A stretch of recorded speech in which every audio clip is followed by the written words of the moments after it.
आज यहाँ एकत्रित हुए उसके लिए बहुत धन्यवाद। जैसा आप देख रहे हैं, जो नाटक नौटंकी, जो थिएट्रिक्स और ड्रामा कांग्रेस पार्टी भ्रष्टाचार को लेकर कल से कर रही है दिल्ली में, ये पूरा हिंदुस्तान देख रही है। आश्चर्य का विषय है कि भ्रष्टाचार भी करेंगे और जब भ्रष्टाचार के विषय में पूछताछ होगी, जब भ्रष्टाचार के विषय में कानूनी कार्यवाही होगी, तो उस पर ड्रामा भी करेंगे और उसमें सड़क भी रोकेंगे, उसमें कहीं ना कहीं कानून से ऊपर अपने आप को मानेंगे। This sense of entitlement that reeks out of the first family of the Congress party, the Gandhi family, is something which is obnoxious, is something which hurts the basic spirit of India. क्या ये हकीकत नहीं है कि इन सारे विषयों को लेकर, नेशनल हेराल्ड के विषयों को लेकर कांग्रेस पार्टी ट्रायल कोर्ट में भी गई थी, कांग्रेस पार्टी दिल्ली के हाई कोर्ट में भी गई थी, और जब दिल्ली के हाई कोर्ट और ट्रायल कोर्ट में उन्हें अपने फेवरेबल वर्डिक्ट, उनके फेवर में वर्डिक्ट नहीं मिला, जबकि दिल्ली हाई कोर्ट ने स्पष्ट रूप से कहा कि प्रथम दृष्टया यह बहुत ही चिंताजनक केस है और कहीं ना कहीं ये दर्शाता है कि गांधी परिवार के जो दोनों अक्यूज्ड हैं, वैसे ये अक्यूज्ड नंबर 1 सोनिया गांधी है इस केस में और अक्यूज्ड नंबर 2 राहुल गांधी है, इन दोनों के क्रेडिबिलिटी के ऊपर एक बहुत बड़ा प्रश्न चिन्ह दिल्ली के हाईकोर्ट ने लगाया था।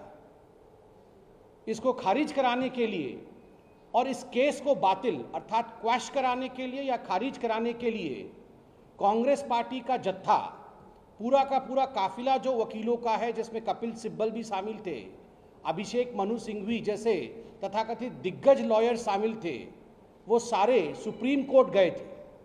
सुप्रीम कोर्ट में लंबी सुनवाई हुई और सुप्रीम कोर्ट से कांग्रेस पार्टी ने गुहार कराया था कि since this case has no merit, इस केस को क्वैश कर दिया जाए, इसे समाप्त कर दिया जाए, इसे खारिज कर दिया जाए।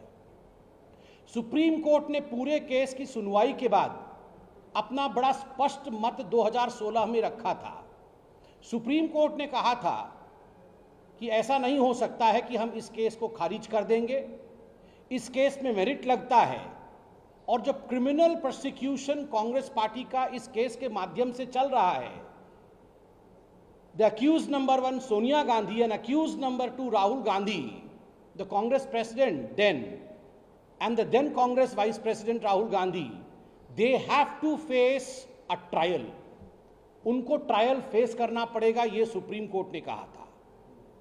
यह केस कोई भारतीय जनता पार्टी और कांग्रेस के बीच में नहीं है, यह केस हिंदुस्तान के सर्वोच्च न्यायालय के बोलने के पश्चात कि you have to face a open trial, यह केस चल रहा है। Such is the entitlement of the Gandhi family. Gandhi परिवार को लगता है कि हम इस देश के प्रथम परिवार हैं, हमारे ऊपर केस हो सकता है, हमें तलब किया जा सकता है, हमें बुलाया जा सकता है। ऐसे कैसे हो सकता है? इस देश में कोई राजा है ना कोई राजकुमार है, इस देश में हर व्यक्ति नागरिक है। और यह विषय प्रधानमंत्री नरेंद्र मोदी जी से सीखना होगा। उन्होंने अपने आप को कभी भी प्रधानमंत्री नहीं कहा, सेवक कहा है, प्रथम सेवक। इसलिए आप नागरिक हैं तो जो नागरिक का दायित्व है उसे आपको वहन करना होगा, उसे आपको पूर्ण करना होगा। कांग्रेस में आज बौखलाहट है, there is a sense of frustration in Congress party. Congress के स्पोक्स पर्सन को देखिए क्या जवाब दे रही कांग्रेस के स्पोक्स पर्सन। जब उनसे पूछा जा रहा है कि क्या जो एसोसिएटेड जर्नल लिमिटेड था ये कांग्रेस की प्रॉपर्टी थी, was it the property of Jawaharlal Nehru, तो वो कहते हैं corona. The answer is AJL Congress की प्रॉपर्टी नहीं थी, ये कोई बपौती नहीं थी कांग्रेस पार्टी की, not an asset of the Congress party. 5000 स्वतंत्रता सेनानी इसमें स्टेक होल्डर थे, ये उनकी प्रॉपर्टी थी, उनका डोनेशन था। जब उनसे पूछा जाता है कि तत्कालीन सरकार ने एजेएल को प्राइम प्रॉपर्टी की लैंड दी थी, दिल्ली में, लखनऊ में, इंदौर में, भोपाल में करोड़ों करोड़ों की लैंड दी थी, जमीन दी थी, आज उन पे बिल्डिंग खड़े हैं, क्या ये कांग्रेस की एसेट है?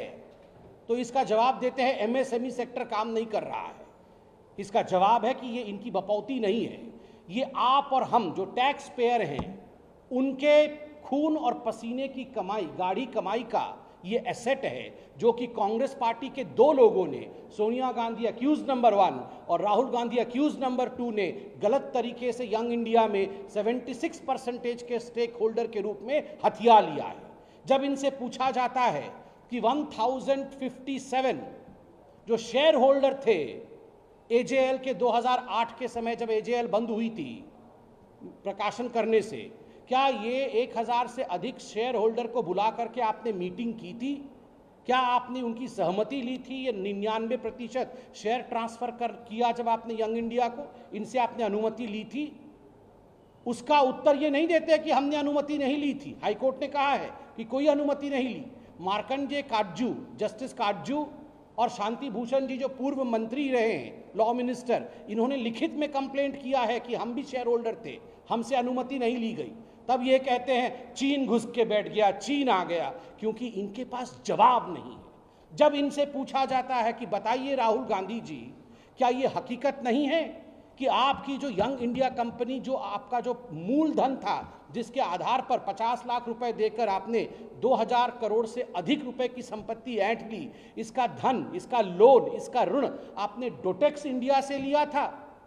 तो हमने कल न्यूज़ मीडिया में देखा, आप लोगों के कल जो रिपोर्टर्स खड़े थे ईडी के बाहर, वो बता रहे थे कि इसका जवाब तो राहुल गांधी दे नहीं पा रहे हैं।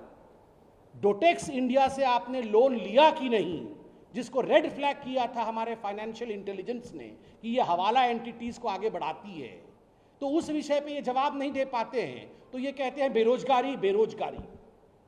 जो हम रेलेवेंट सवाल पूछते हैं उसके इररेलेवेंट जवाब दीजिए, और आप अपने आप को बुद्धिमान सोचिए।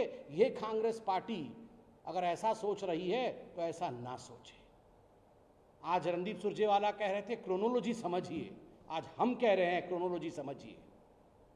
क्रोनोलॉजी है कि करोड़ों खरबों की जमीन जो हिंदुस्तान की जनता की जमीन है, वो एजेएल के पास थी। एजेएल कांग्रेस की संपत्ति नहीं थी।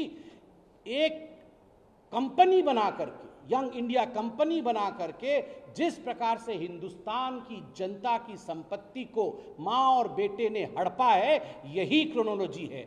This is the chronology of corruption. And remember, when you have a chronology of corruption, the law of this land will catch up with you today or tomorrow. तो इधर उधर की बातें ना कर, तो सिर्फ ये बता कि काफिला किसने और कैसे लूटा। राहुल जी, आप ईडी के दफ्तर में अगर टीवी देख रहे होंगे तो ये आपके लिए है। तो इधर उधर की बात ना कर, तो सिर्फ ईडी को ये बता कि काफिला मां बेटे ने कब, कैसे और किधर लूटा। बहुत बहुत धन्यवाद।